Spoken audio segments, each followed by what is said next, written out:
partager basango ya République démocratique du Congo.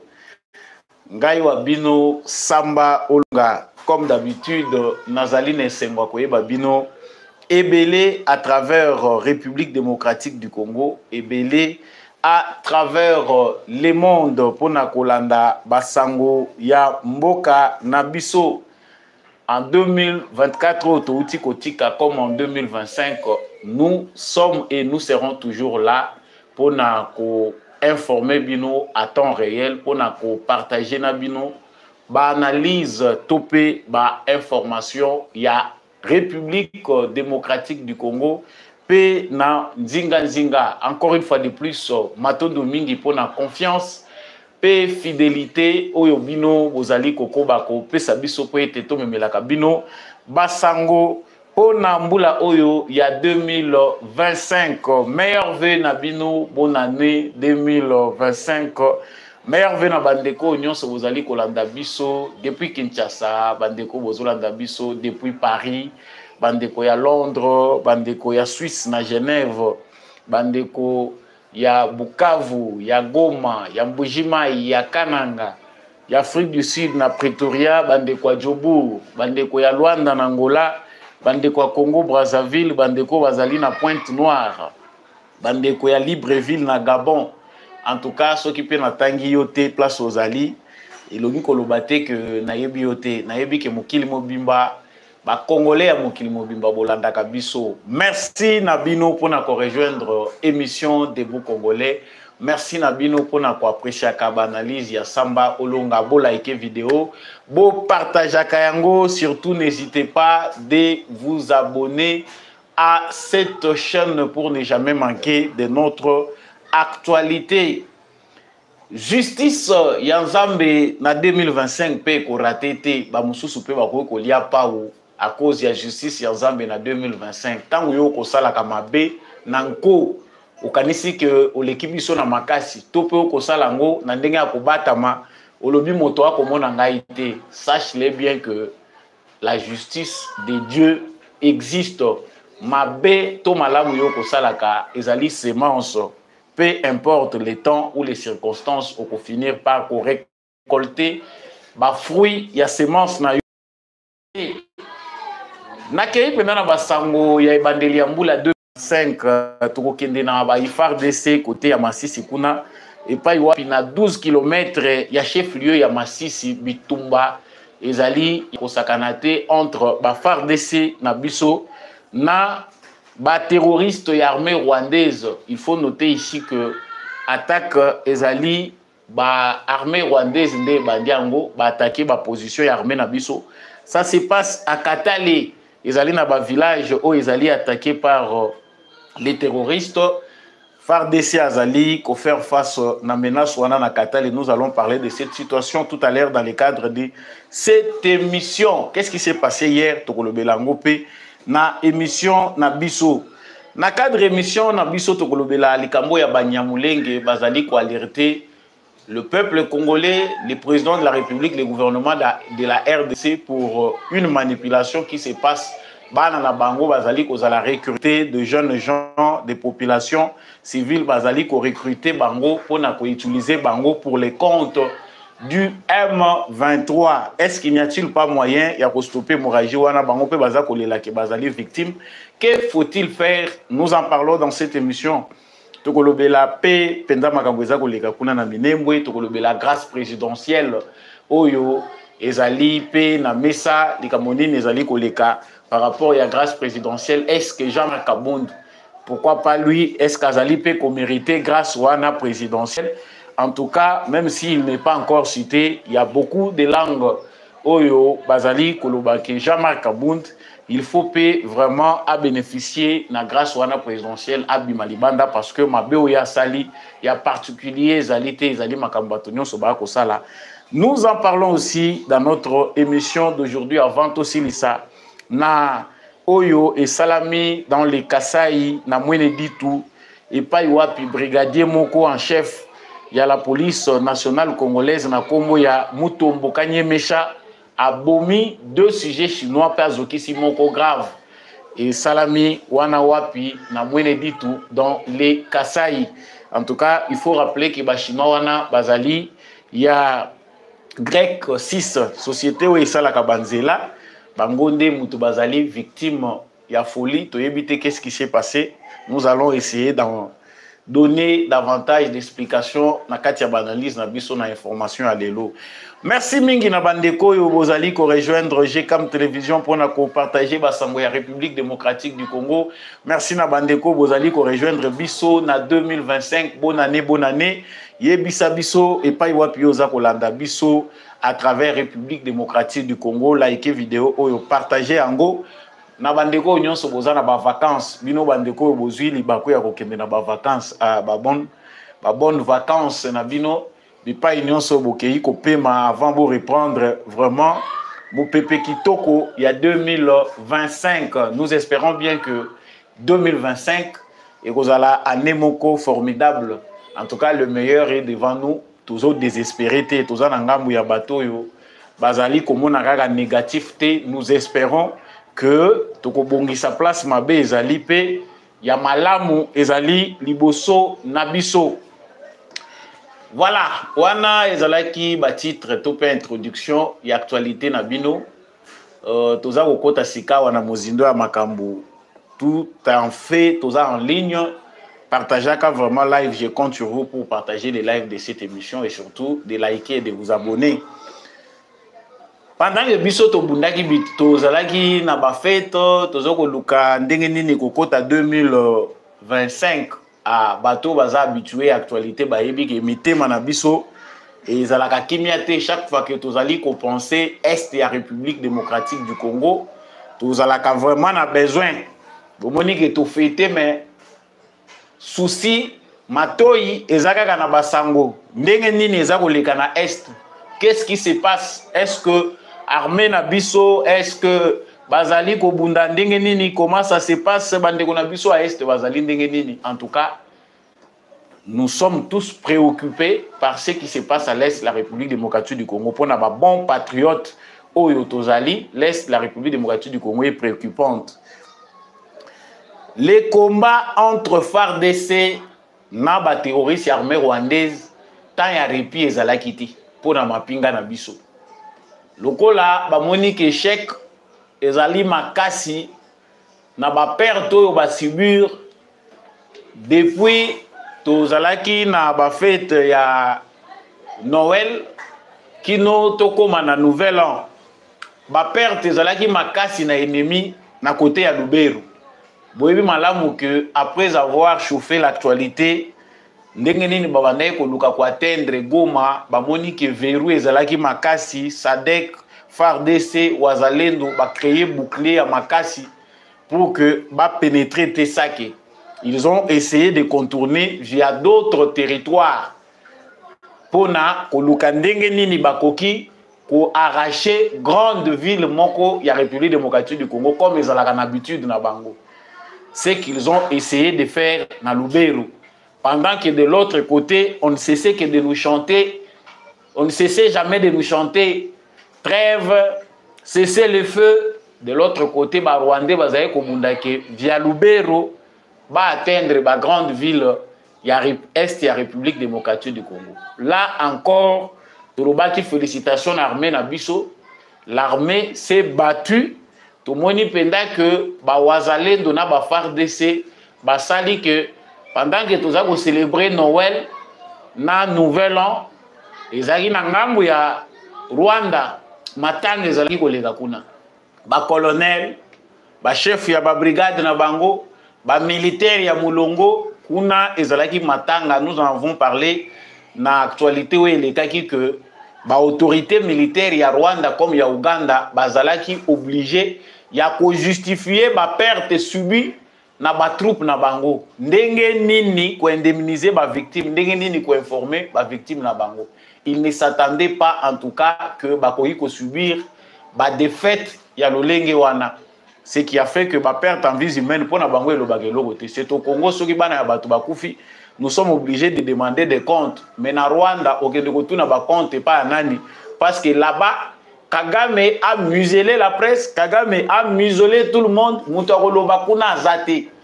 C'est-à-dire, Kagame parle et s'il y a des paroles d'évangile. Yango bomoni ke bakufi, biso toza kolobelango, ba image toza kolakisa ya bana ya ba jeune rwandais, bana baza kokufa, ba photo na bango ezo kokoma na ba famille na bango, mais eloko moko te eza kosalema de la part ya gouvernement rwandais. L'échec de Lubero a fait que ba créer cette situation oyo tolobelaki pe ya Goma. Objectif na bango na fin de l'année ezalaki été na Goma. Panique générale, c'est-à-dire ba arriver ya ko toucher Goma, ba kanga Goma ba récupérer yango. Yango monaki soki balingi ba lancer actualité na bango, ba boaka kananu moi désordre na presse. Donc la presse congolaise est désordonnée. Tout ça pe na ba awa ba communicateur ya banguna, baza ba congolais mais ba communicateur ya banguna. Okoyoka Goma ezo tombé déjà bientôt Goma n'est pas en sécurité. Ceux qui vont monika balancer bongo yeba il y a quelque chose qui se prépare. Félicitations à notre armée parce que les lots aux alliés le 3 janvier 2025 Goma n'est pas tombé. Ils ne sont pas arrivés à ça non plus. Oyo se va planifier qu'ils en amaille. Yango va changer les sous territoire. Cette fois-ci baye na Masisi. Lobby ezalaki na village ya Kaniro, na Kirongi, pe na Katale pona mukolo ya lelo bitumba. C'est-à-dire pendant que moi seconde moko ya répit ndenge ezalaka kaka na ba fête de manière conventionnelle pona ba armée oyo ezali traditionnel bato ba yebi logique ya guerre ndenge ezalaka. Ba ennemi ba kozala na ngambo oyo bino pe bozana ngambo oyo bo observer trêve bo l'examen no mupepe moko boyeleka. Là, ça ne fait pas partie. Il y a culture, il y a Rwandais, ou bazali na sima ya Kagame. Donc, bango bazeli kaka lobi bakanisi que le Congolais comme balingaka fête mingi, ba Congolais bakozala sima na makambu ya fête, bakolinga ba mela mwa whisky, bakolinga ba sala boye to kende ko attaquer. C'est ce qui s'est passé hier. Ba FARDC na biso na ba wazalendo, ba moni ba yebi ke na Masisi, ils ne s'attendaient pas. Pas attaquer bango par surprise. Ba village ndenge na uti koloba ya Kaniro, ya Kironge, ba attaque ezalaki simultané lobby. Na objectif ya ko atteindre Masisi centre. Donc objectif ya ba Rwandais depuis mokolo ya lobby ezalaki que ba localité, ba village ya Masisi est tombé, ba progresser na lombango pour na kozwa Masisi centre oyo kopesa bango voie ya ouverture pour te ba gagner ba territoire mususu pe ba luka grande ville oyo bango ba kozwa. Lelo tango tozali kolobawa, c'est une information à prendre avec des épingles parce que ça se dit na ba presse oyo ya bango. Presse oyo ya ko annoncer ba malheur. Localité ya Katale ezalaki attaqué na tombo ya lelo parce que localité ya Katale au Lukango déjà au tali même sur Google, vous verrez que ça 12 km na Masisi centre. Objectif na bango ezali que localité wana ba faire tomber yango pour que ba atteindre na Masisi centre. Au moment où nous parlons, ba FARDC baza dans la défensive. Selon ba explication ya ba militaire na biso. Biso to yebi kaka ezala kaka to kobanda ko luka ba stratégie ndenge nini to koloba pourquoi cette localité est tombée. Ba FARDC bazaki surpris na attaque na tongo ya lelo et bango bazali en passe ya kozwa localité wana ya Katale po epesa bango ouverture bakende na Masisi centre. Certaines choses ne sont pas à dire parce que biso toyebi ke bitumbeza ko bunda manase et loko moko ya munene tozali ko soupçonner depuis appel ya Anthony Blinken aviation na biso on dirait pemisaki nanu ba ennemi. Si ça fait partie de la stratégie, nous ne pouvons dire que oui. Merci, félicitations à notre armée, vous avez monté stratégie pour Nabiso. Mais si la stratégie répond à l'appel des États-Unis, Oyo, monsieur Anthony Blinken, Abengaki Félix Tshisekedi pour nous embrouiller, que non, Kitisa Makambo, mécanisme conjoint en vérification, tout ça, que Bah, négociation ezali en cours, le col a impliqué, tous vous féliciter, nous voulons que vous puissiez faire davantage. Alors tu ne demandes pas grand chose. Na Kagame, bango ba Monica Tshisekedi il faut. Na yebite, ceux qui appellent Anthony Blinken, abenga ki pe Kagame, pona koloba na yendenge ya lobaki na Tshisekedi. Nous vous avons déjà expliqué le pourquoi les démocrates américains balingi ba embrouiller Tshisekedi. Nous savons qu'il y a aussi des manœuvres qui se font. Ba manœuvre ezali ko sale mezali que pour l'agenda ya ba démocrate avant bango ba quitter pouvoir bazali na agenda na bango ya mabe contre Tshisekedi. Et ça il ne faut pas garder ça pour un secret. Il faut congolais yeba que Tshisekedi obiso nyonso tozo ko tia motema ke tozo ko tindika ye a poser ba acte pour tozo victoire noki azape en danger. Sa vie est en danger.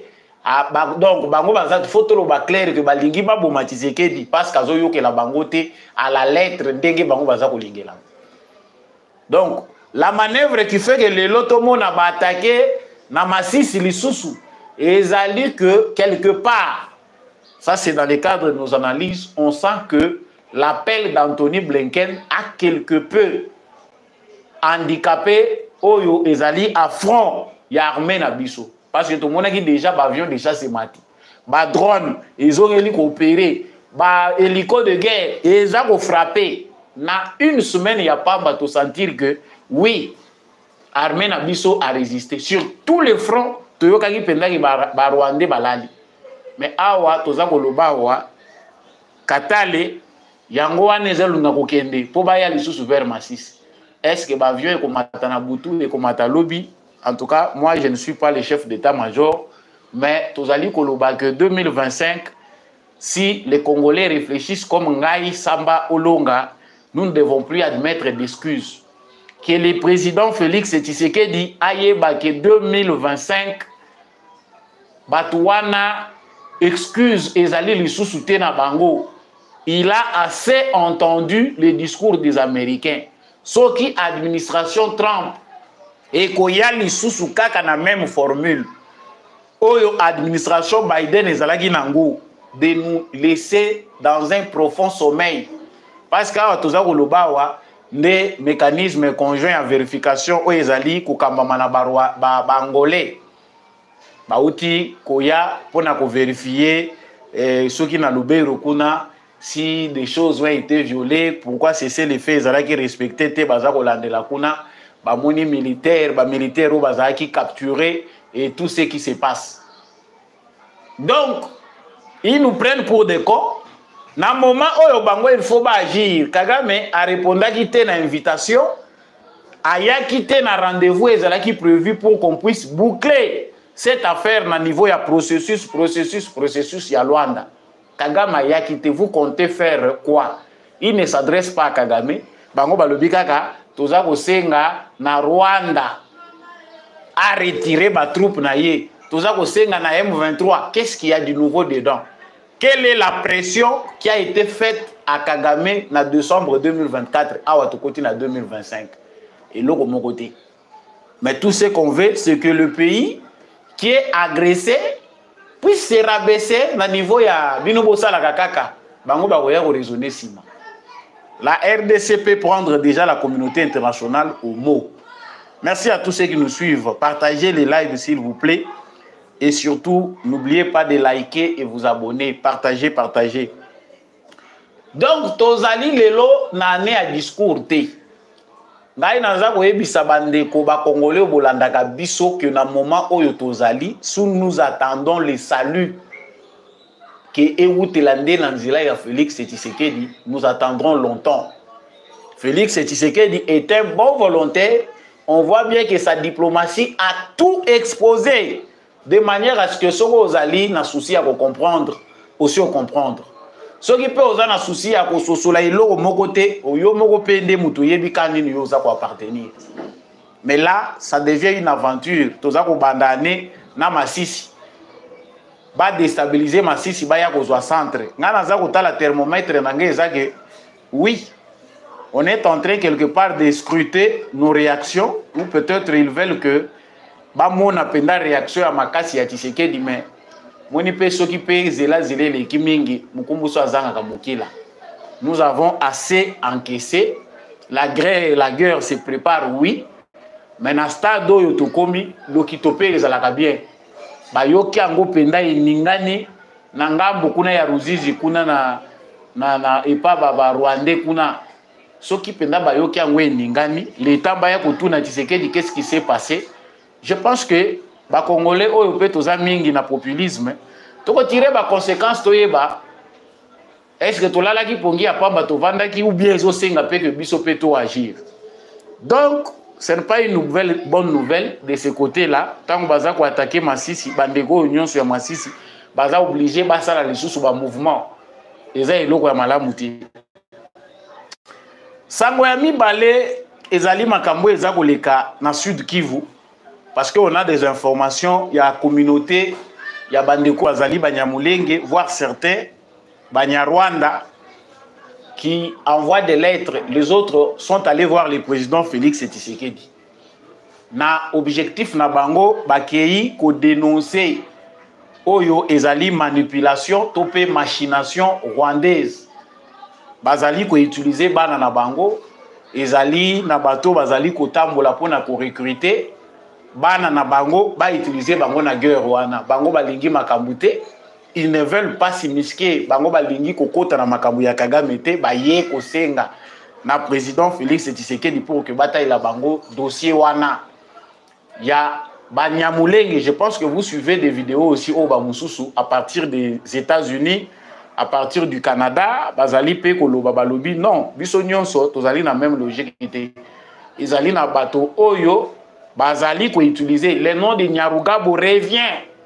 Awa Nyarugabo qui député à nomination local Sili, Nyarugabo est revenu le défenseur, il y a un mouvement terroriste où ils allaient soutenu par les Rwandais et certains tout à l'extérieur du pays. Mais bino bokei kota la Tshisekedi. La Tshisekedi nde mutaza garant de la nation. Ce Félix Tshisekedi qui doit nous protéger, Tshisekedi doit prendre des mesures. Effectivement, le gouvernement congolais doit suivre de près cette actualité-là pour que bana ya ba Congolais d'origine rwandaise bazala utiliser.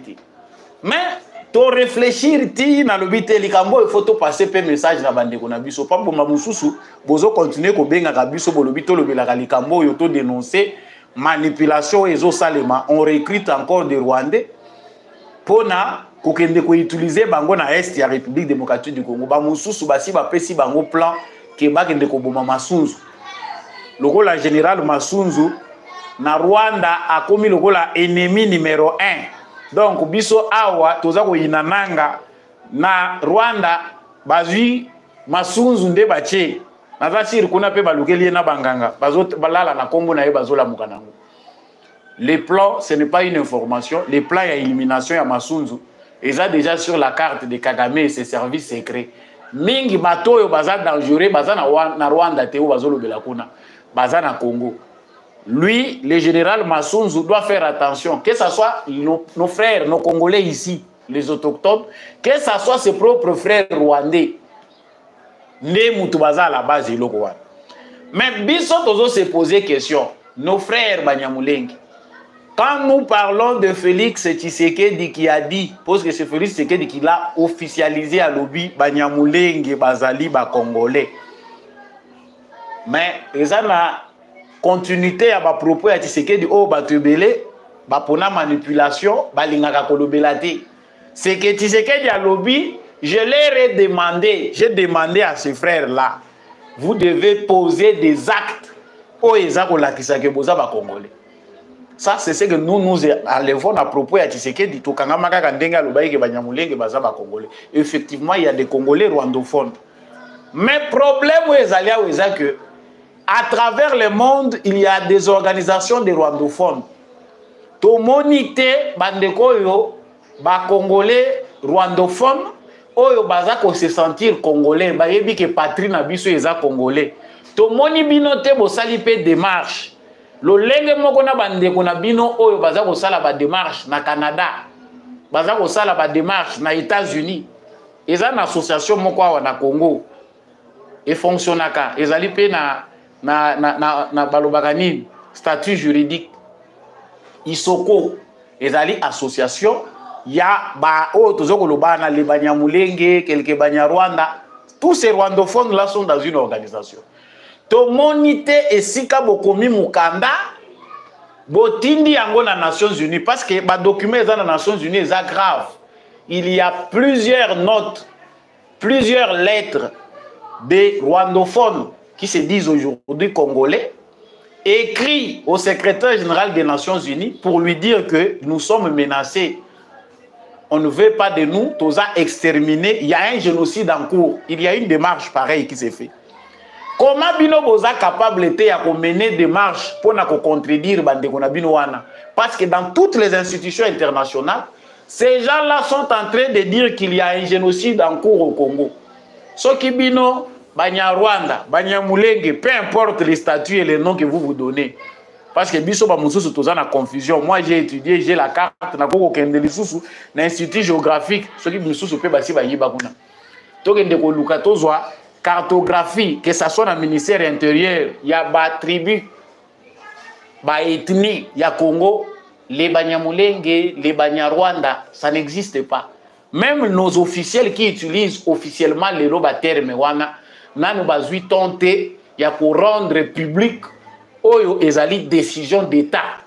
Nous avons certes des Congolais oyo bazali d'origine rwandaise.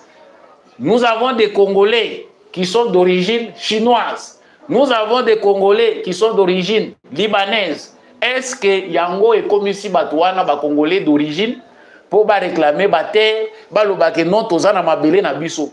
Nos frères rwandophones, les Congolais ne sont pas xénophobes. Bino nde mutu boza ko luka Congolais nyonso assimiler bino na Rwanda. Les Congolais n'attendent normal boza na problème moko te na ba Rwandais. Mais pourquoi? Et ceux qui sont venus avant l'indépendance, bah oui, bel jamais ao. Et ceux qui sont venus avec la vague ya makambo ya génocide, toza baza de l'eau assimilé à Kagame. C'est parce que vous êtes hypocrite. Vous n'êtes pas au service de la vérité, soyons clairs. Bino bozo kende ko tchat seke di mulunge talaboy, toza menacé, o ba discours ya ba haine. Pourquoi vous ne pouvez pas dénoncer? Boko mape mikanda bino. Ba communauté ya ba Rwandais oyo bazali na Congo basi ba koma ba Congolais baza ko considérer comme tel biso ba Rwandais ya Congo. Nous les rwandophones du Congo, nous vous écrivons cette lettre totindi yango na Nations Unies pour dénoncer la manipulation du Rwanda dans nos communautés ou parmi nous. Les Rwandais veulent nous utiliser pour déstabiliser le Congo. Voilà ce qui se passe, voilà ce qui se passe. Nous sommes bien au Congo. Il y a seulement quelques individus na réseaux sociaux au nom de ces communautés-là pour dire que voilà,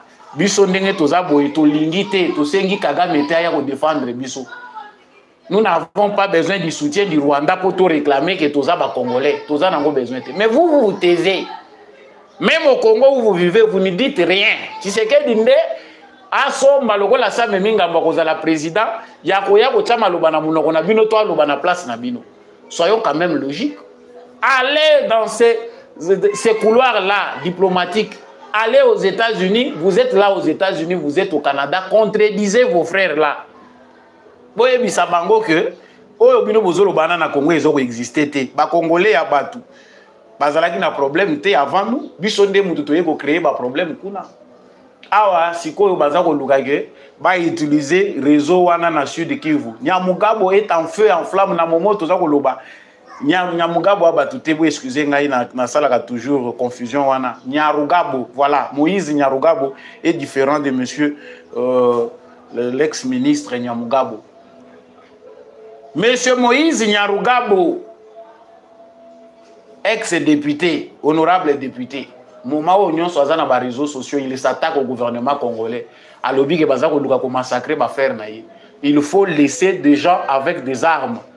Oyo Bazali en intelligence avec les Rwandais, va développer réseau na bango pour ba kanga aéroport. Oyo ezali na Minembwe.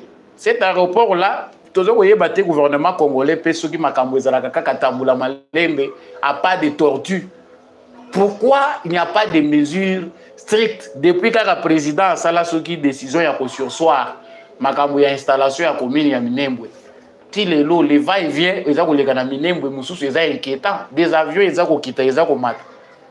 Est-ce que ba mouvement ya ba mbongo eza kokita eza komata? Parce que il y a des organisations aux États-Unis, il y a Batouana, il y a Kagame, oyo baza ko financer Baturaneo et les autres pour que ba continuer pour déstabiliser la République démocratique du Congo.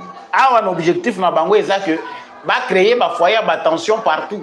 Et vous venez nous dire non, voilà, président Tshisekedi ndaya kokota. Non, les Congolais lelo ceux qui toza côté abandonné na biso musu bali ko yoka biso te.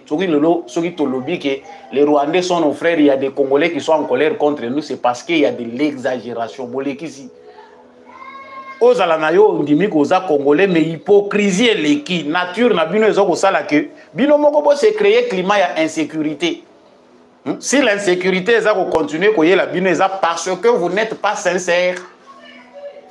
Et le message est lequel avant tout lungwana point oyo que nos frères congolais rwandophones, congolais d'origine rwandaise, qui sont en insécurité, qui pensent qu'aujourd'hui la menace vers l'instrumentalisation de leur communauté à des fins politiques, à des fins qui vont donner l'avantage à la politique de Kagame, vous savez ce que vous pouvez faire. Les lots qui ba Rwandais baza ko banga masunzu, ba Rwandais baza ko banga ba officier mususu militaire d'origine rwandaise. Oyo lelo Félix Tshisekedi a nommé. En tout cas, Tutsi comme Hutu, ça nous importe peu. Vous savez ce que vous pouvez faire pour montrer réellement que vous avez le Congo dans votre âme. Mutuna mutema na yazala kana bamboka mibalete. Sauf pour les intérêts. Tant que muta chanjaka nationalité a eu papier même ba double nationalité na mutema patrie ezalaka kaka moko. Cette confusion là que vous entretenez demain. Aujourd'hui, au changer, les loza wa congolais, lobby au komi rwandais. Bayebia wa musicien azali congolais, lobby a komi rwandais, na chaîne moko étrangère. Comment voulez-vous que vous soyez en sécurité? Quelque part, vous développez vous-même ces sentiments-là. Au gouvernement congolais, il faut officialiser ma terme, rendre public les décisions d'État. Baïtienne Tshisekedi, Nassanu City. Les résolutions qui ont été prises par rapport à problème Oyo, il y a Banyamulenge, Banyarwanda. Quand Tshisekedi a dit que Roubero est congolais, il va traiter des traîtres. Lorsque Tshisekedi a dit que Sangani na Bango lobby que ce sont nos frères, il a sauvé le pays. Objectif est que toi abandonné Bango, toi le baketo yebi Bango, ce sont des Rwandais. Comme ça, ils vont approuver Oyo Bango basi batinda ki na Nations Unies pour ba bongisi la Bango mabele na Bango ba déclarer que comme état lokola bolingi te que baza na nationalité ya mboka na bino.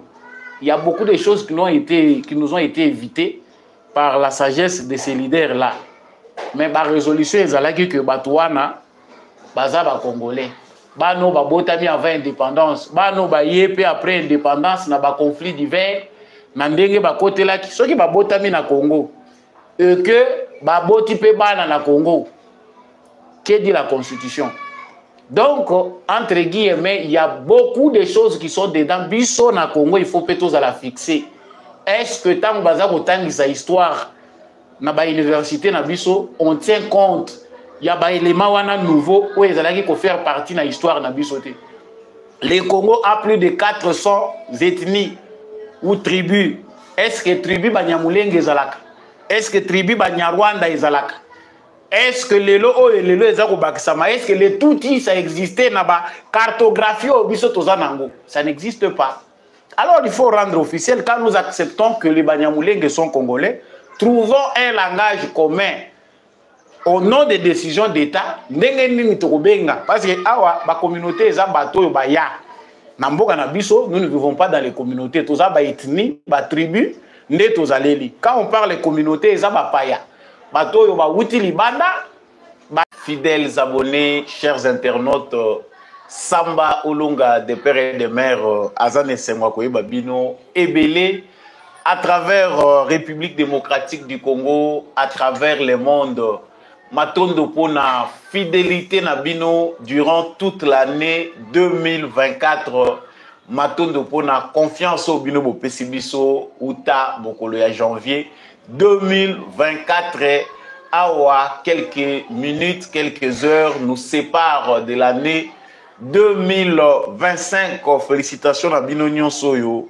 Bopona, la voix des éclairés et Tandoya Gcam Télévision et Longona Mwana Mboka Samba Olonga na émission Debout Congolais.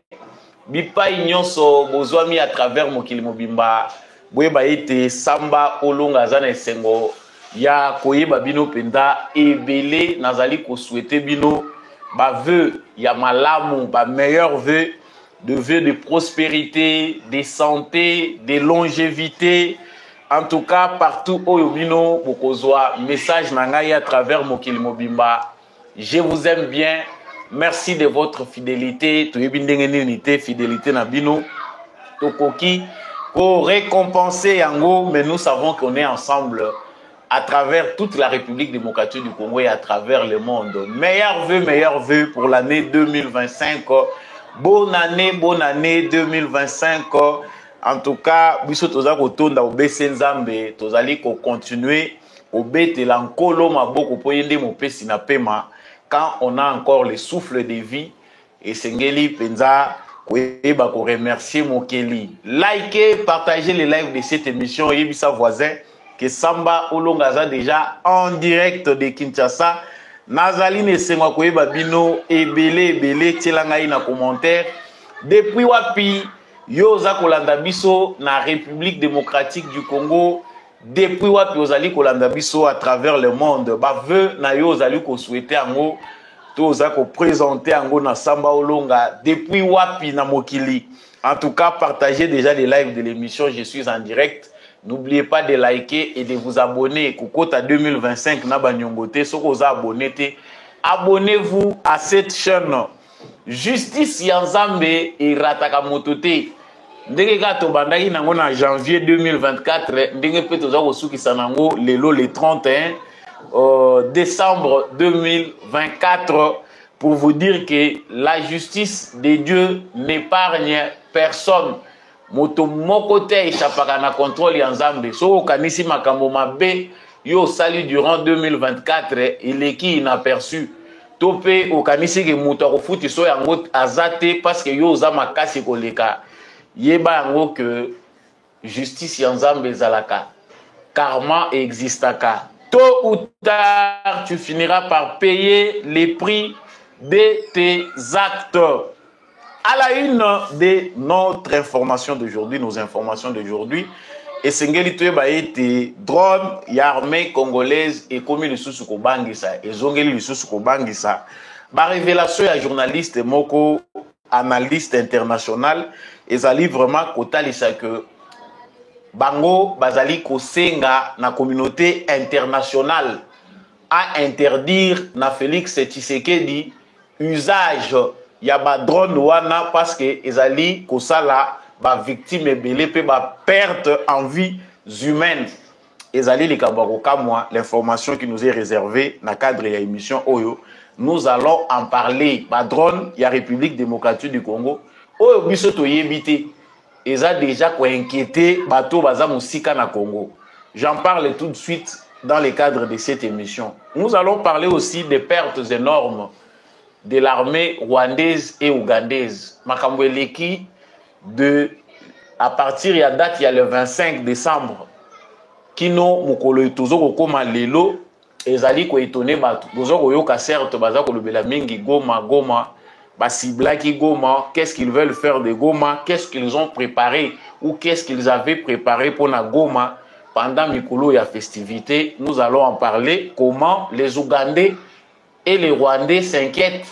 La coordination et l'action, tout était prévu pour que Goma tombe avant Tokota.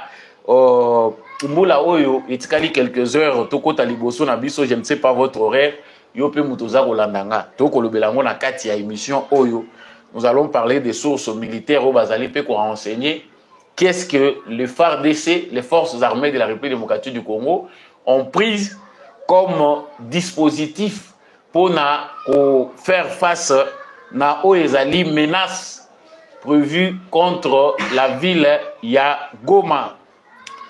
Tokolobela pe na kati ya actualité na biso ya mokolo ya lelo discours moko ezali incendiaire pour permettre ngana lobango déjà d'avance parce que ce n'est pas un discours à encourager.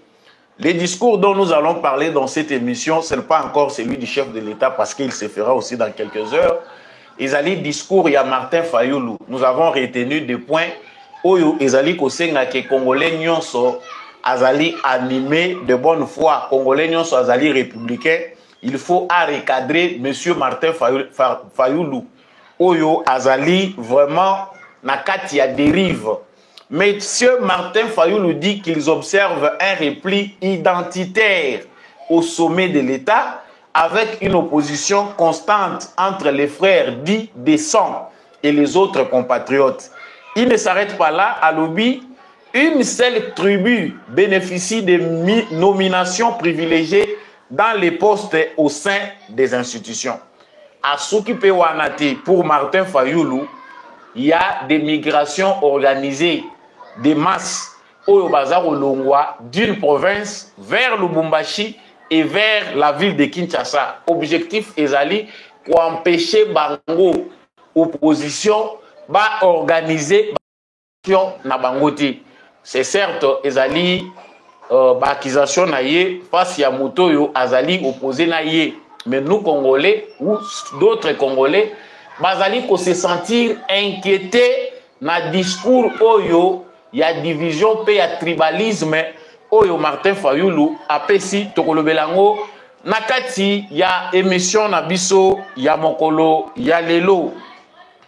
Matondo mingi na bandeko bo rejoindre GCAM Télévision na mokolo ya lelo le 31 décembre 2024. Quelques heures nous séparent de l'année 2025. Je pense pas que yo ozala moto ya kokutana na mauvaise surprise pour empêcher yo mon année totalité. Aba toza koloba mokili mobimba, peu importe l'ère à laquelle vous recevez cette émission. Bazali komilengele ba mususu en festaya déjà ba mususu bazali koluka ndenge nini ya kwambelir banda kuna bango kosomela bana bilamba ya sika. Au Congo, ça se fait de différentes manières. Les embouteillages et paï, bao bazar wele la basaki à l'osso et paï. Tout le monde peut makamoko ya soni eleki belé to le bela open na suka émission oyo vidéo wana et pe singa y passi mais tout bongisa na mboka na biso ba fonctionnaire ya l'état bazar wele la loso lokola ba makako bazar wele la bitabe et sali esengote pour la République démocratique du Congo yango ne ko senga na ba politiciens pe ba bongisa. En tout cas yo yebisa ngai na commentaire ozali kolanda émission oyo wapi à travers République démocratique du Congo, aux Arolandango wapi à travers le monde, kobosa na ko commenter te topé ko partager ango.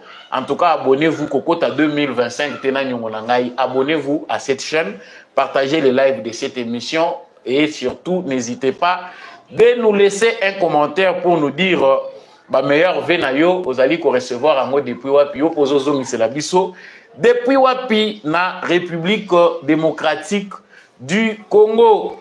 Meilleur vena bino nyonso bonne année. Voilà. Nazongi na basango ya kitoko po ete so tozo katsa bwe na transition po toko tambula sika basango ezalaka ya kitoko. Basango ya mabe en tout cas epesaka batu étape psychologique moko ya malamu te. Donc nous avons besoin de bonnes informations oyo kokotisa biso na année 2025. Les bonnes informations sont d'abord premièrement du côté de nos FARDC parce que l'ennemi avait prévu beaucoup de choses mais il salamité selon Isala qui plan à Bango. Je suis tombé sur l'information d'un analyste politique international na kombo ya monsieur Brahmi Saskim. Je pense que c'est un anglais. Ce monsieur pense que la communauté internationale doit urgemment interdire à Félix Tshisekedi l'utilisation des drones Nord Grumar X-47. Ça fait trop de dégâts selon lui et des pertes en vies humaines pendant qu'il y a des possibilités de poursuite de paix. Journaliste moko azako sala analyse abimisi o ezali na pensée à des Européens, voire la plupart des Occidentaux.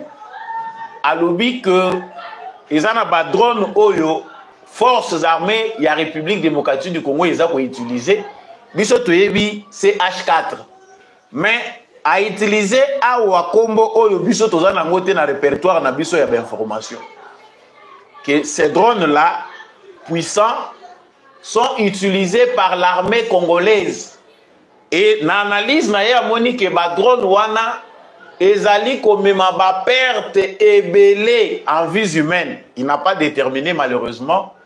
Ezali ba perte militaire to ba population civile. Et pour lui, il pense que la communauté internationale, les Nations Unies, et Sengeli Batele Tshisekedi atika ko utiliser bibundeli ya ndenge wana parce que ils ont causé ba dégâts alors qu'il y a possibilité à poursuivre ba négociation ou ekomema Kimia, je m'arrête là, c'est ça l'essentiel. Bandeko nangai nasuka ya mbula oyo, bato oyo ba mesana komona Congo.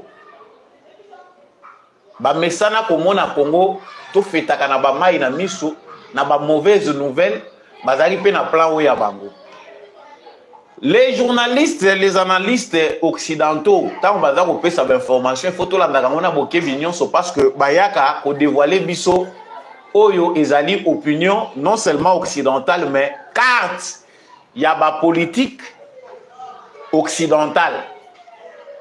C'est-à-dire bango ndenge bango baza ko mona résistance oyo Félix Tshisekedi asali ya ko se retrouver face il y a menace ya munene oyo d'habitude et ça la que ba grande ville il y a République démocratique du Congo est tombée dans maboko ya ennemi. Le fait de voir Félix Tshisekedi résister jusqu'à ce point bango eza ko sepelisa bango te. Un analyste pense que il faut pas pekisa Tshisekedi et il le dit au moment où touti kolekisa 7 mois ou 6, je ne sais pas si je me trompe. Bazali ko utiliser avion de chasse na biso na ba drone toyoki ba pesi information balobi les Américains ont demandé Tshisekedi d'emprunter la voie de la paix balingi te ke a utiliser bibundeli wana parce que ba moni ke ba dégâts ezali mingi pona ba population civile. Il faut que akitisa mandoki ba privilégier accord de paix, va privilégier résolution moko pacifique il y a conflit. Décision ya Tshisekedi ya ko tempérer na oyo bango basengaki topé na ba ordre na bango et ça là que nous avons connu encore une déstabilisation du côté ya Lubero. Pendant que Félix Tshisekedi a pris à cœur ya kolanda processus ya Luanda pour qu'il a répondre à la demande internationale, la conséquence c'est que dans la République démocratique du Congo, nous avons vécu les pires. C'est-à-dire que des localités sont tombées encore entre les mains, il y a des ennemis. Mais là, le complot n'est pas fini. Parce que dans le moment où les complots, ils allaient continuels. Bazali sous na même pensé à koluka ndenge nini bakoyi ko désactiver bibundeli ya Congo. Voilà comment les journalistes viennent nous dévoiler déjà la part de la stratégie na bango. C'est-à-dire les armes dont s'approvisionne la République démocratique du Congo, les forces armées de la République démocratique du Congo, ezako bangisa déjà ngamu na bango. Et j'ai suivi un tweet ya Herma Cohen ndenge azako yebisa Kagame que a sous-estimé les sous-Tshisekedi. Armée, il y a Félix Tshisekedi, et ça, le rôle là, où il y a Kalate. L'armée, il y a Félix Tshisekedi, il y a Lelo, c'est quelqu'un qui ne parle pas, c'est quelqu'un qui s'est engagé dans ces processus de paix, mais déjà, assis à Bongisi Makamwebele, mais à Lingi Baye Bangote. Azako Kenena Ndegewana, parce qu'il s'est encore donné dans le processus de paix au Bapessier. Alors, Kagame ne doit pas sous-estimer Tshisekedi parce qu'il doit savoir que Moutouana azali na mission ya kopesa Congo place où esengeli. Abi si on ne donne pas au Congo la place qu'il lui faut, ce qui va kopesa na RDCT sika o ya ye ya leadership na ye na Afrique centrale pe na Afrique mobimba. Bako sutuka na makambo Tshisekedi ya kosala. Ça c'est un blanc qui en parle. aza moto pa nyokoli Congo mingi ba musuba koloba que c'est un vieux déjà fatigué yango aza koloba biloko andenge wana. Donc la première information c'est celle-là. Je pense que l'autorité à la République démocratique du Congo baza pe ko checker le rôle ngai. Ba yeba déjà que dans les jours qui viennent ça va encore se préparer de la même manière. Ils allaient déjà ils a mabongisi na bango que ndenge nini lokola basala ki biso pendant 6 mois ils ont réussi à faire clouer au sol nos avions de chasse, nos drones, armement nabiso lourd. Nos militaires se sont battus pendant un cessez-le-feu oyo ennemi azako lukake ba déstabiliser ma grande ville. Bravo à la stratégie de Tshisekedi, mais une stratégie très risquée. Les militaires va se battre seuls dans un cessez-le-feu qui était truqué. De l'autre côté, bazali ko renforcer les Rwanda. Le loyo et bimi polele. J'arrive encore avec une autre information. Vous allez voir dans les réseaux sociaux et dans toutes les informations, bazali kolobela likambo ya Goma, Goma, Goma, Goma, Goma. Je pense qu'en 2022, nous avons vécu ça.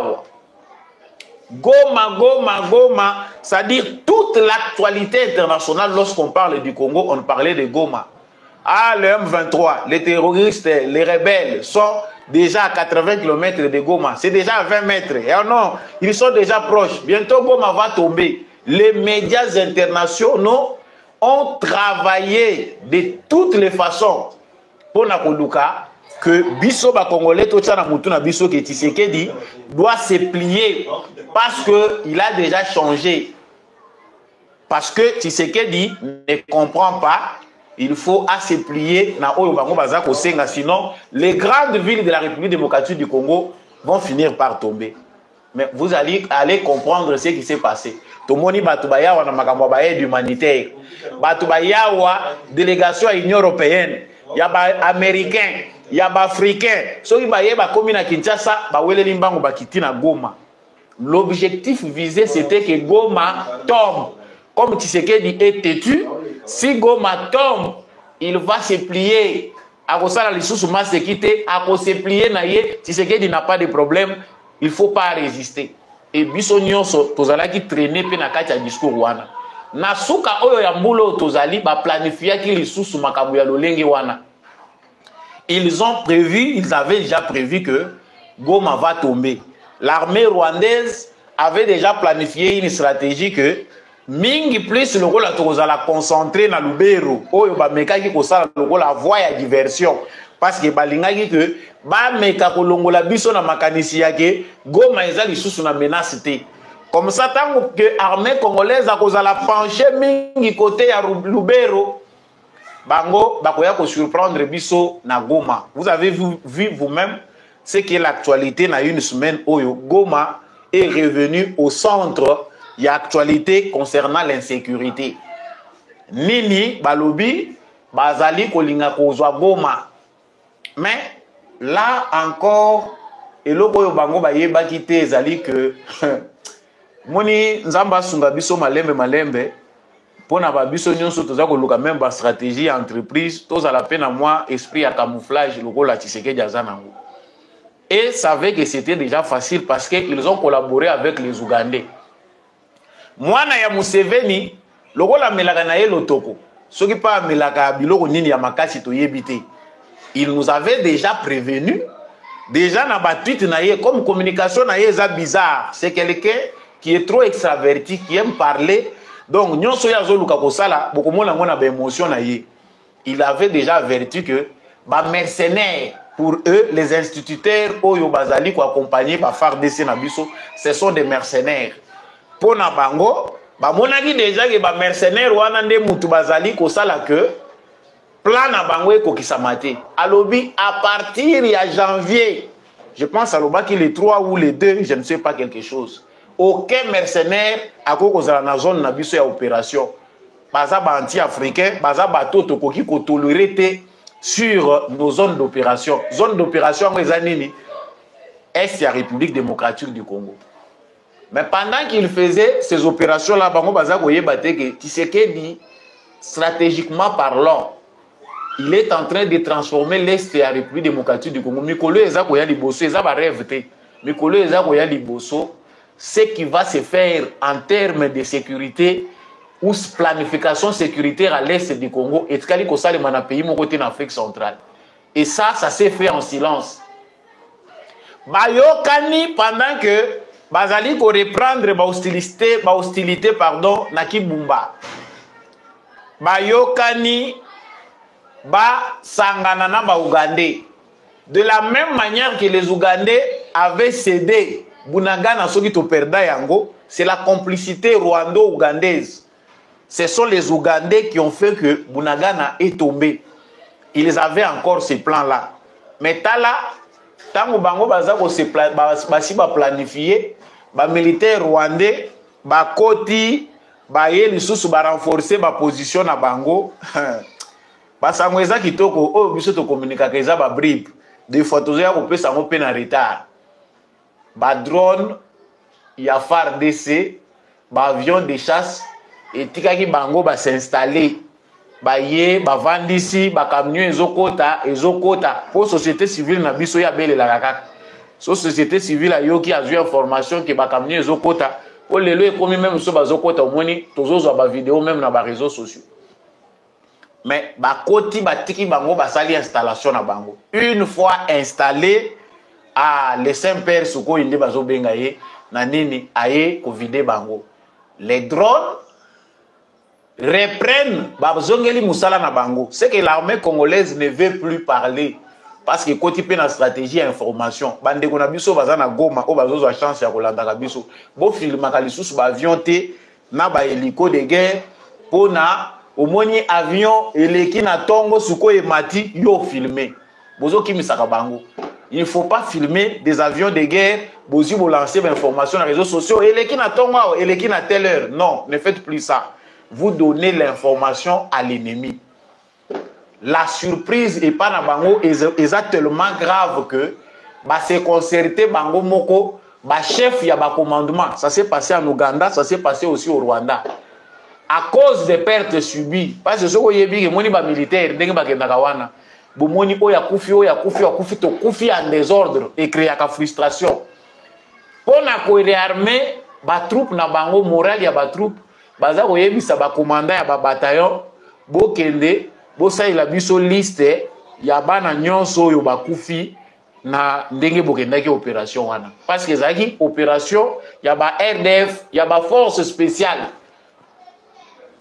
tango bango bazobimisa ba vidéo ya ndenge nini bakangi ba militaire armée congolaise eza déstabilisé. L'armée congolaise, l'armée de l'air a fait un grand travail. Kolongwaka le 24 décembre, Kino Mokolo ya lelo tozali le 31 décembre. Bravo à Noé FARDC. Parce que Sango eza kitoko. Mais la menace, eza nanu en cours. Parce que Bazoki, bolanda koseka discours ya Mokolo ya lobite ya Kagame, il y a un discours qui passe, discours moko eza na kati ya ko circuler. Discours wana eza ya nini balobi. Voilà, toujours c'est que vous devez vous réjouir d'être en sécurité. Nous sommes au Salema pour Rwanda en sécurité. Na Ouganda, baza ko senga pardon, na ba officier militaire pour na perdre Touana et Salami. To yebi que ezali ba condition, c'est-à-dire bango moko ba comprendre de fait.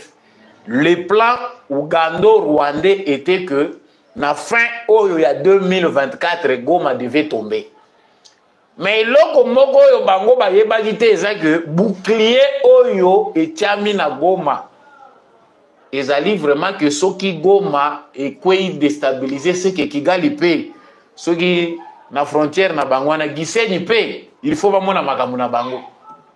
Le Rwanda est tout petit, c'est que soki Goma ekwei il faut ba dommage nyonso collatéraux et ça la pe que na Rwanda ba vivre instabilité wana. Si aujourd'hui, Ndenge Kagame a pensé que en sécurité, ils ont pleuré. Nous vivons en sécurité. La guerre a déjà atteint une autre dimension. Ce n'est pas pour rien que les Européens s'inquiètent. Ce n'est pas pour rien que les Américains c'est que des pressions que Tikalaka na voie un dialogue. Ils ont déjà compris que les événements, et si ils ont tourné Moussousou, na liroyo makabweza ko kendele si Tshisekedi a les mains libres, ce qui va se passer au Rwanda et que la lisusu na contrôle na bangote. c'est-à-dire que ça la grave bakozongi la erreur du passé. Mais bino mutu bomoni déjà que komi ma bébé, ceux qui bomoni déjà que ça ne va plus, et aussi mbaté, qu'est-ce qu'il faut faire? Il faut récupérer pour les nabino, tresser. Parce que nous, Congolais, nous n'avons pas les yeux pour voir. Moni balobaka mutu, aza prophète et pas inayete. Mais ce qui se passe au Congo, observateur au baza libanda, au baza na mauvaise foi te, yebi que Tshisekedi c'est un stratège. Aza ko armé, ko organisé, armé na ye, na distraction totale ya ennemi. Na moment ya aza ko linga ko apparaître faible, loko la pleurnichard. Et à ce moment où il faut s'équiper davantage, il faut continuer à rôder armée. Moment où il y a de la communauté internationale, il ne fait qu'acheter les armes, il ne fait que se procurer des armes. Mouto aza terrible. Le fait qu'Aza se procurer Mindou Kiboye, c'est que guerre où il a éclaté, contrôle. Nous devons l'empêcher de l'exécuter. Voilà pourquoi les démocrates américains au bazar pouvoir, au bazar déjà sortant, bavandi mikoleleke abomoni bango bayeli Tshisekedi pression. Non, voilà, tolingi que tozo remercier yo ndenge okendaki kondima voix ya dialogue. Nous voulons que ça la plus la neutralisation à FDL. Le discours est creux. Chers Congolais, nous devons comprendre que dans le fond, le fond, il y a discours d'Anthony Blinken et Zali criminel.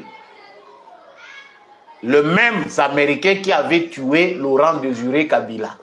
Dans des circonstances pareilles, Yebi déjà que Tshisekedi est en passe d'être un électron libre qu'il ne contrôle pas. Sauf que Tshisekedi, lui, ne sait pas, n'a pas cette nature-là d'engager des conflits directs. Aza précédé, Ata oza ennemi na ye, azo pe sautant. Mouzi a commis l'erreur de raccrocher au nez na secrétaire d'État américain à l'époque. Ce qui a donné la voix pour que Bango Basala Nini Babomaye. Mais Félix Tshisekedi, lui, il n'a pas le temps de faire ça. Ayoki na union so baza koloba. Et Olandi maloba na bango, ils sont en train de l'énerver. Oso tolandeli bien objectif ya ba américain oyo baza na pouvoir, déjà pouvoir na bango et si li Trump il faut ya kokota. Eza ya ko créer déstabilisation na Tshisekedi. Et ce n'est pas seulement dans les dossiers Tshisekedi, dans plusieurs dossiers. Pepe Biden na batunaye baza ko administrer na bango Amérique. Baza na objectif ya kotiki la Trump un grand chaos pour eya kolekisela eta ya kobanda koluka ndenge nini ya ko réparer. Chers Congolais, nous devons comprendre cela. Pour ceux qui pensent que Goma est menacé, nous sommes en insécurité. Na fin de l'année, les militaires bazako sala nini, la stratégie a payé. La stratégie finit toujours par payer. Na liro déjà makamboza ko kendele. S'ils n'osent pas faire ce qui doit être fait, baza déjà la réponse. Il ne fallait pas. La première victoire de Tshisekedi, c'était que à cause de sa diplomatie, grâce à sa diplomatie, et bien sûr aussi, moi, Mingongo, biso ba Congolais, totombolaki, balongoli biso na embargo.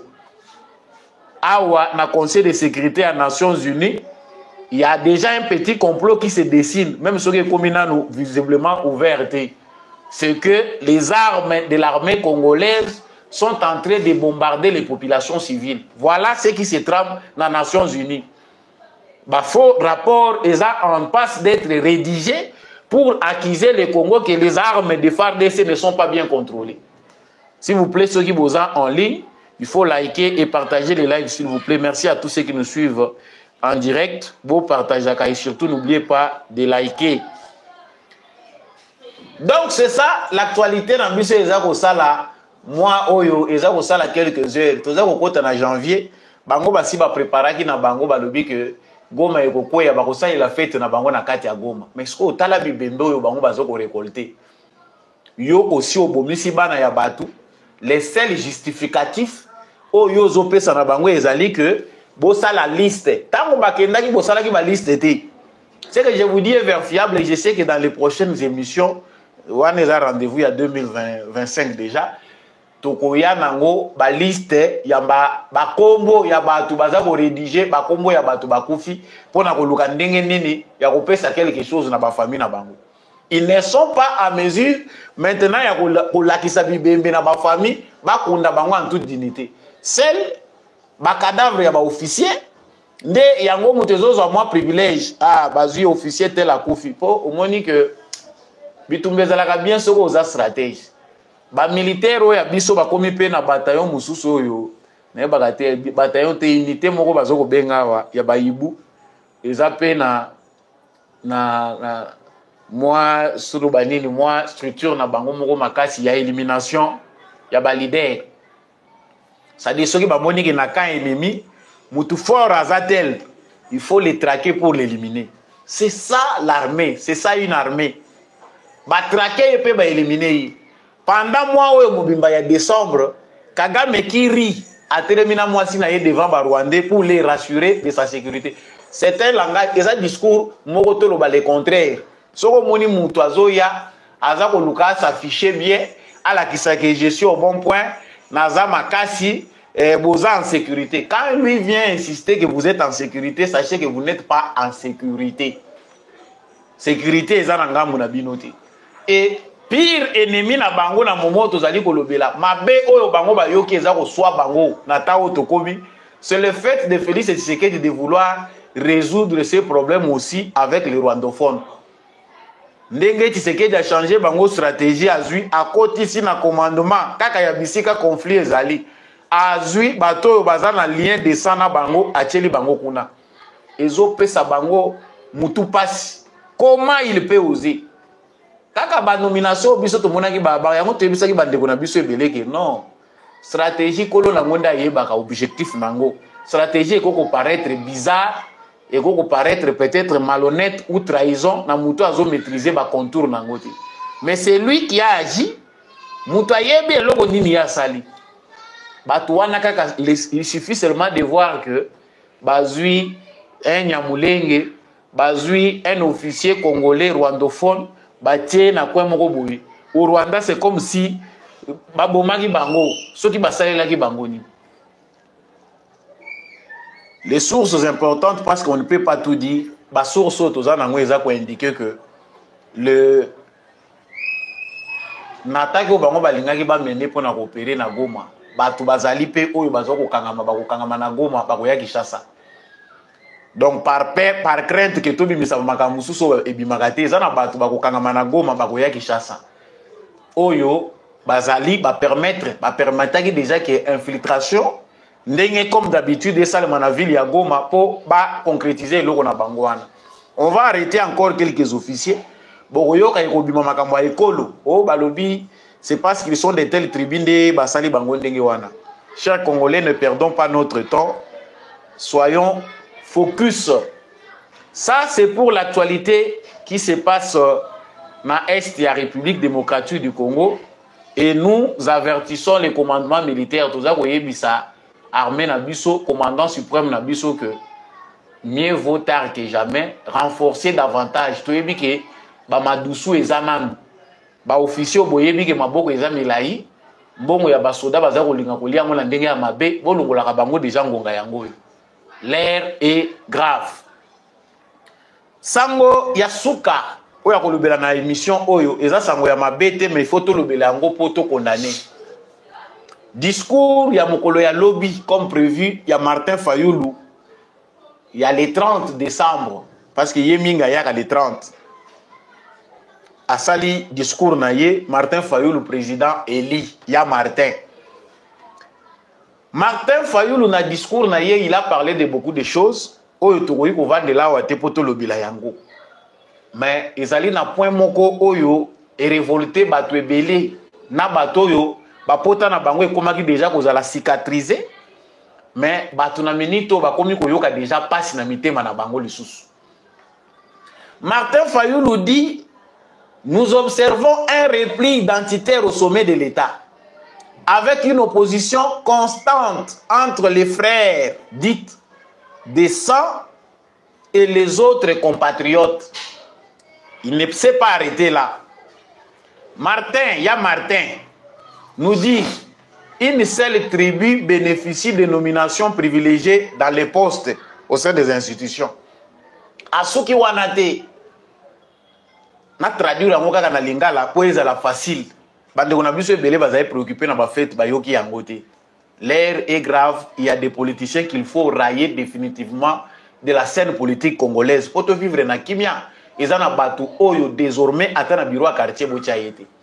Martin Fayulu dit que il y a un mouvement planifié qui fait que des gens quittent une province vers Lubumbashi dans les Katanga et remplissent encore Kinshasa dans l'objectif de bloquer, d'empêcher la bonne marche des manifestations de l'opposition.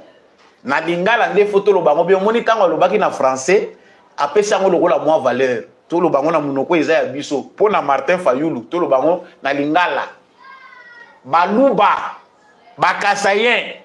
C'est-à-dire politique a Félix Tshisekedi ezaki a encourager bango bakende kotonda na Lubumbashi. Batonda na Kinshasa. Batonda pona nini? Parce que objectif ezali ke baluba soki baza ebele na Lubumbashi, baluba baza ebele na Katanga na Kinshasa, bazali ko empêcher opposition pour esala ba marche na bango malamu te.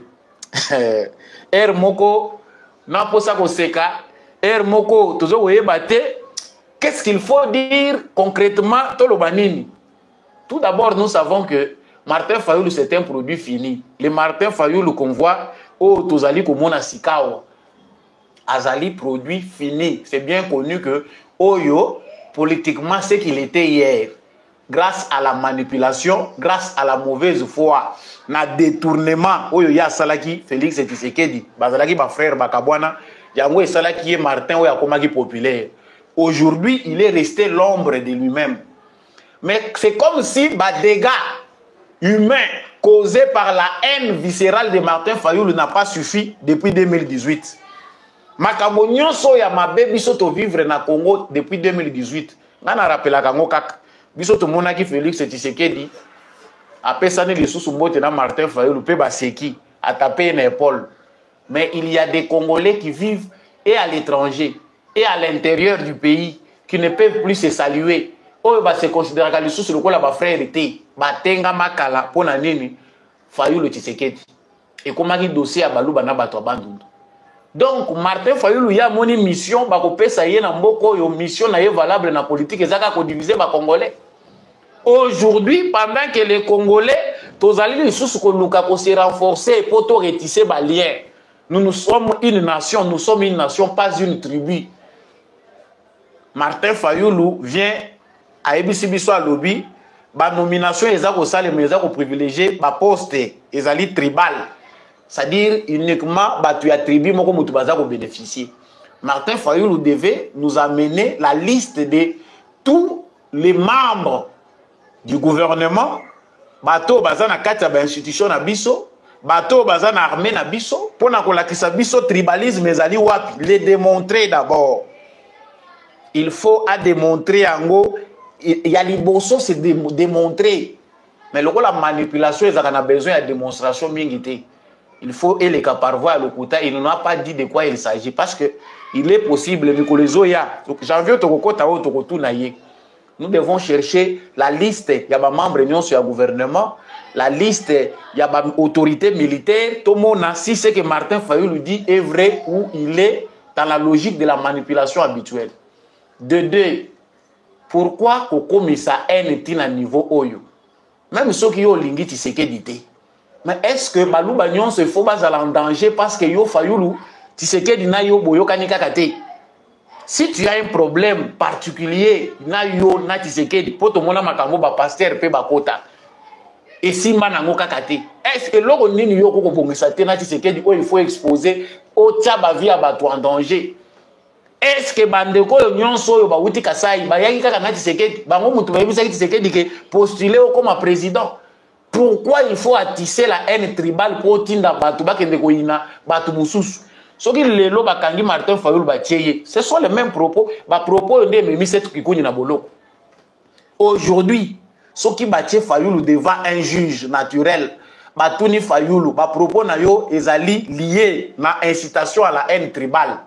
Pouvez-vous nous démontrer au la kisabiso makambo yo lobi ba preuve nango ezali wapi? Est-ce que Martin Fayulu saurait akokoka koyebisa biso yango?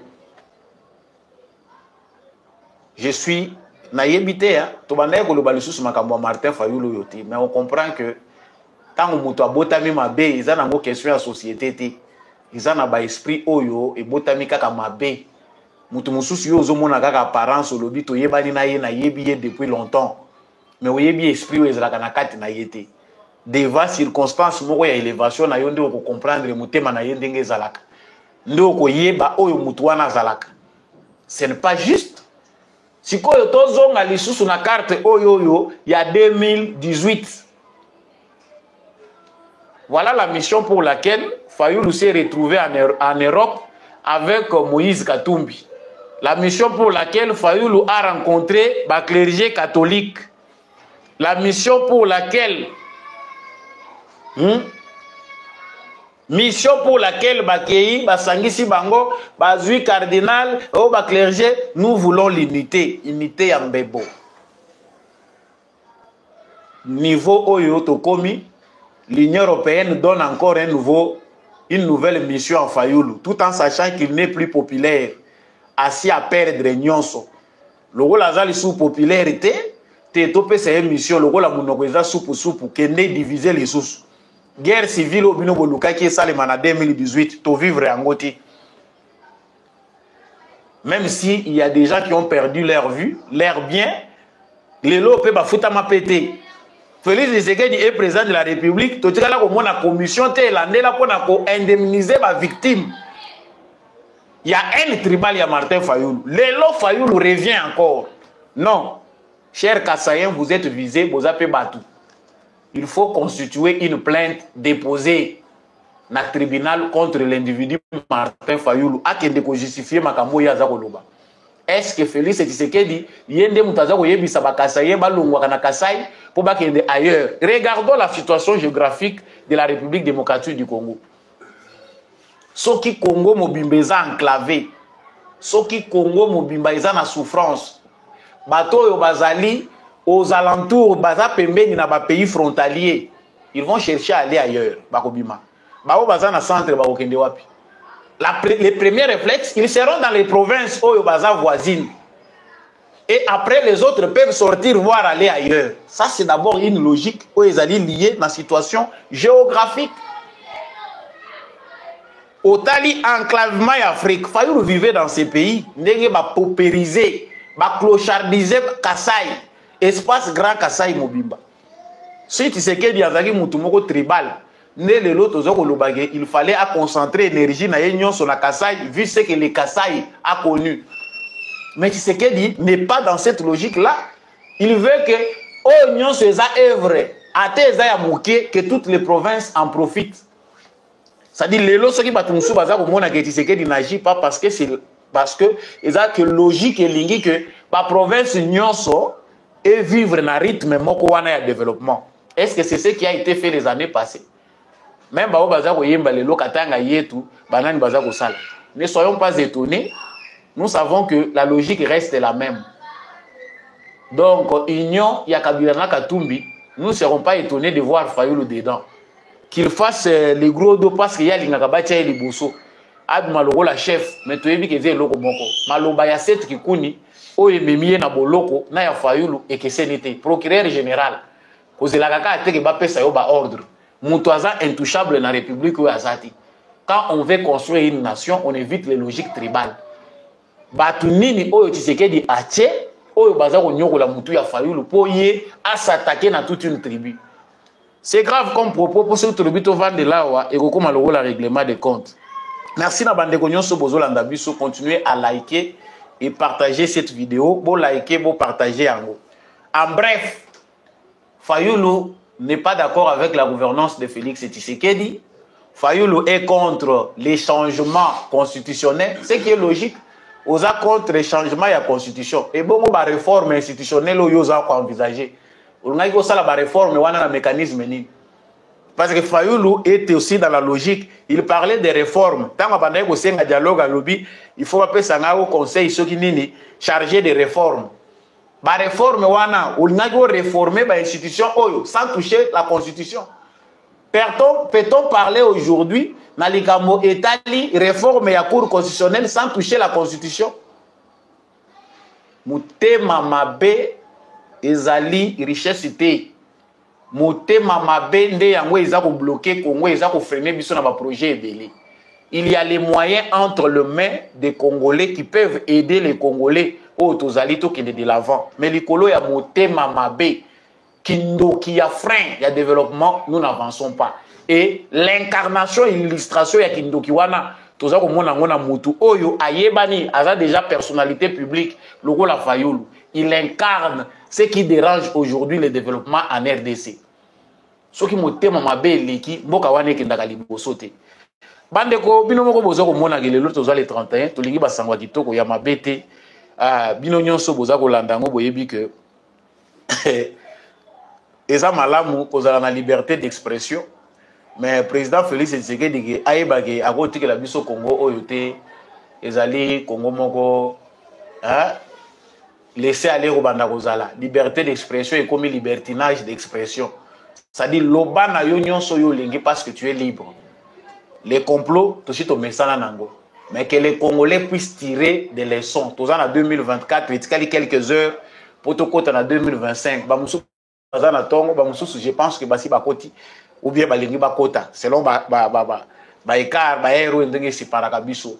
Nous devons changer d'attitude vis-à-vis des politiciens qui nous divisent. La mission des occidentaux, mission ya ba européens belé se diviser pour mieux régner. Les politiciens qui sont téléguidés, commandés par des politiques ou les services de renseignement étrangers doivent être bannis de la scène politique congolaise. Pour bannir bango yo, il faut éviter le tribalisme. Ko vota kabivoti la votilate parce qu'il est de ma région, parce qu'il est de ma tribu, na voté ye. Alors kaza mutu moko bako ko instrumentaliser ye facilement pour na détruire mboka. Émission na biso mokola lelo ekomi na suka na lobaki na osuki sana élément moko esepelisa ki ngaite.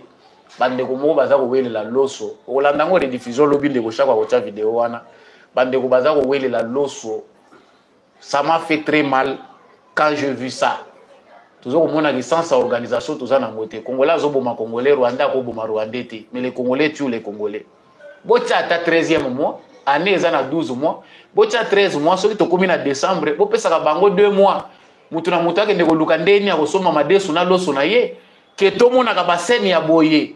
O eza ko exposer nzala ya mboka. Pendant qu'il y a les autres en dit baza ko partager ba millions. Bino so ba isi bino bo changer constitution. Ote constitution eza pona ko umisa Tshisekedi na pouvoir. Voilà ce qui se passe. Les ministres na ba o baza na ba poste élevé. Baza na taya ko mona pasi wana te. Ba tchelo so ba lobi eza ya ko kabola batu nyonso. Il suffisait d'appeler chacun par son nom. Mais lokola batu nyonso ba moni ke na niveau yé to kozanga. Batu bazo wele la loso na batu baza concerné et puis on filme, on met dans les réseaux sociaux. Quelle image pour mon pays? Boliaka na batu. Botala ndenge boyoki simboka soni bo bongisa 2025 o tozo ko kende. Eza année ya ba intérêt pour na mutu nyonso. Toza congolais na ndimi soki tozo bénéficier ata na $1 ya cuivre te. Toyoka peke cuivre ngo baza ko exploiter na ba entreprise ebele ba komi ko futa biso bato pe toza ata na moi diplôme. To pe bano ba witu ko bota ba mama bango. Une fois ka ko boti mwana na maternité oza na carte moko bazo peso ata quelque chose. Pour te comprendre que Congo ngo eza ya biso nyonso. Émission et souki lelo eza le 31 to kenda pe communauté pour que to kotane asika na ba problème te. Soki na zokisa kiyo a limbisa ngai to kota mbula sika. Ceux qui peuvent se plaquer une analyse, likez ango, partagez vidéo oyo. Bonne année. Meilleurs vœux à vous tous qui nous avez suivis de partout na ville province ya Kinshasa, bolanda ki biso na Lubumbashi, bolandi biso na Edmonton, na Canada, na Bruxelles, na Paris, boza na Londres, bozali na Maryland, na États-Unis kuna boza na New York, boza na Chicago, Texas. Bozali na Afrique du Sud, bozali na Luanda, bozali na Uganda, bamususu bazali na Tanzanie, bozali na Zambie, bozali na Congo Brazzaville. En tout cas, meilleur vœu bisika nyonso bozali.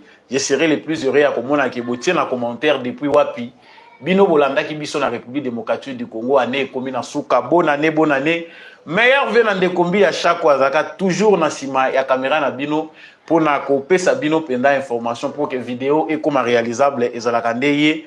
Meilleur vœu na apôtre Gérard Kabeyachovo, meilleur vœu na l'homme de la vérité des urnes Jean-Louis Timbalanga, meilleur vœu à papa Michel Lumakaso, papa Boniface Mpunga, meilleur vœu na papa Maurice Kikangala, meilleur vœu na maman Bill Bilonda, maman Lisette Mumbendu, papa Freddy Ngwama, papa Paulin Chika, meilleur vœu à la famille Congolo, meilleur vœu na bandeko nyonso na tangi bakombo ateboye bake dédicace koya pour tous ceux qui sont abonnés na GCAM Télévision, bandeko nyonso boza biso fidèle to remercier bino mingi na kombo ya équipe mobimba rédactionnelle ya GCAM Télévision. Je vous dis grandement merci, en tout cas de vœux de prospérité, de bonheur. Likez, partagez, on se retrouve en 2025. Au revoir.